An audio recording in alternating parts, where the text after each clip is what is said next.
In the heart of Lagos stood Bright Brits Minds Academy, a small private school painted in fading yellow, with children's laughter often echoing down its cracked corridors. Among the staff, one teacher once stood out for her charm and grace, Mrs. Ada Shukuma, a woman with a soft smile, steady eyes, and an almost motherly warmth that could calm even the noisiest classroom. Her lessons were the kind that made pupils giggle and learn without realizing they were learning. She used songs, colored chalk, and stories about animals that could dance. For a long time, the children adored her, but that was before her husband left her, before the nights filled with peas, bottles, and tears, before the laughter of children began to sound like knives. When Ada's husband walked out with another woman, a younger, flashier one, something inside her cracked. For days she didn't eat. For weeks she cried. For months she floated through life like a ghost. The loneliness was unbearable, and the silence of her apartment felt like punishment. It began with a single pill. One she said was just to help her sleep, then another, just to calm her nerves. Before long, she couldn't face a classroom without a dose running through her veins. The drugs became her comfort, her companion, her secret. Her eyes dulled, her hands trembled, her once neat handwriting grew crooked and wild, and the classroom that once sparkled with laughter turned into a quiet battlefield. She would snatch food from lunch boxes, muttering that she was hungry and the children were greedy. She shouted at the smallest mistake, flinging chalk, slapping ends. Sometimes she laughed at things no one said. Other times she sat motionless for minutes, staring at the wall as the children whispered and exchanged fearful glances. Rumors began to drift across the school. Mrs. Ada is changing, whispered one teacher. Maybe she's just stressed, said another, but no one truly knew what lived behind her tired eyes. Every morning, Mrs. Ada stood before her class with a forced smile and a trembling voice. Her lessons made little sense. 2 plus 2 is 7, she declared one day, her voice rising. The children froze, eyes wide. Say it after me. They hesitated. 2 plus 2 is 7, she repeated, slamming a ruler on the desk. The children mumbled the wrong answer in fear. She began teaching lies, geography that didn't exist, science that contradicted itself, stories filled with bitterness. The sky is green when you are sad, she told them once. Animals can talk if you listen when no one is around. At first, the children tried to correct her, but a slap or glare shut them up. They learned silence. They learned fear. Her madness grew bolder. Some mornings, she arrived with pupils dilated, her hair uncombed, and the faint smell of alcohol beneath her perfume. She would eat out of a shy's lunchbox, licking her fingers and smiling through cracked lipstick. The school principal, Mr. Okoro, noticed her sleeping performance but chose not to pry.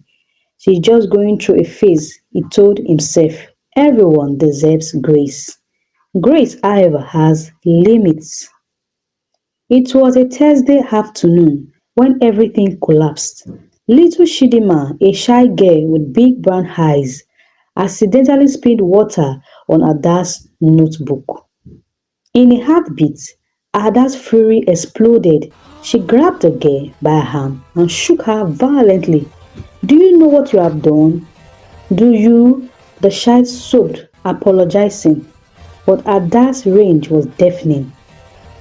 The ruler struck once, twice, and again, until the child's elbow hit the edge of the desk and blood trickled down. The class screamed. Ada froze, the ruler dangling in her hand. Her breathing became shallow. Panic set in. It was an accident, she whispered to herself. When the principal came, rushing in after hearing the noise, she lied, calmly, coldly. She fell, sir. slipped on her water bottle, and somehow they believed her. But someone had seen too much. Mrs. Kemi, the art teacher, had long suspected Ada's instability. One day, she returned to pick up a forgotten book and found Ada in mid-reach, yelling at a trembling child. Her face twisted in frustration. "Miss Ada," Kemi gasped, "what are you doing?" Ada spun around, her voice sharp. "Stay out of this, Kemi." The confrontation turned loud, then violent, words flung like stones. Other teachers intervened, dragging them apart. Ada stormed out, shaking, muttering curses under her breath. Rumors spread faster this time. Some parents started asking questions, but Ada's calm lies and Mr. Okoro's wishful blindness kept the truth buried a little longer. Weeks later, one attentive parent broke the silence. Mrs. Wanfo, mother of 6-year-old Tuchi, noticed her son's homework was full of bizarre statements. 2 plus 2 equals 7. Birds have teeth. My teacher said crying is a sin. At first, she laughed, thinking it was a child's joke. But when Toshi insisted, Ada said so, her amusement turned to dread. The next morning, she stormed into the school with her son's books.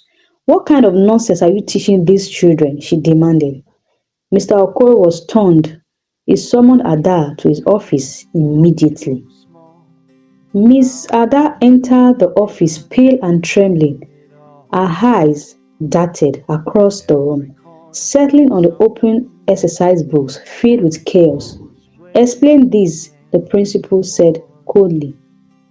Her lips trembled. She tried to lie again, mumbled excuses about childish errors and playful lessons, but the web of deceit finally snapped. "Ada," Mr. Okoro said quietly, "if you don't tell the truth, I will have no choice but to dismiss you." And that was it. The wall inside her broke. Through tears, through shame, she confessed everything: the loneliness, the peace, the sleepless nights, the hunger that made her steal children's food, the madness that made her lash out.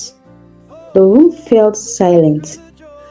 The teachers who had gathered outside the office listened in disbelief. She wasn't a monster, she was a broken woman swallowed by pain she couldn't control. For a while, the school considered firing her. Parents were outraged, teachers were shaken, but the principal, after consulting the board, made a decision that shocked everyone. Ada will not be dismissed, he announced. She will be sent for therapy and rehabilitation. And from now on, every teacher in the school will undergo drug and mental health screening before employment and even while working in the school.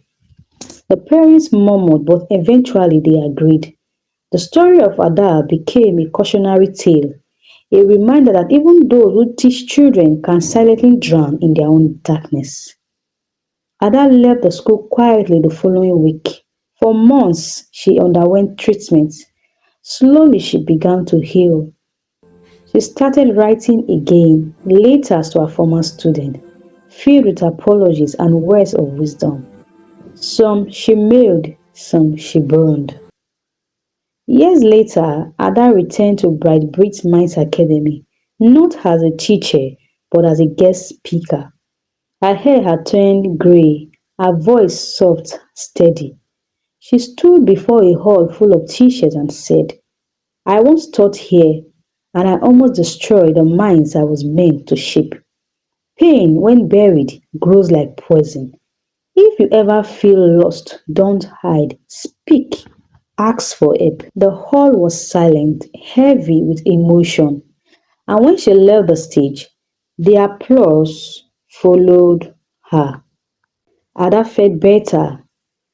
They applauded her because she said something that was relatable, not for what she had done really, but for who she had become.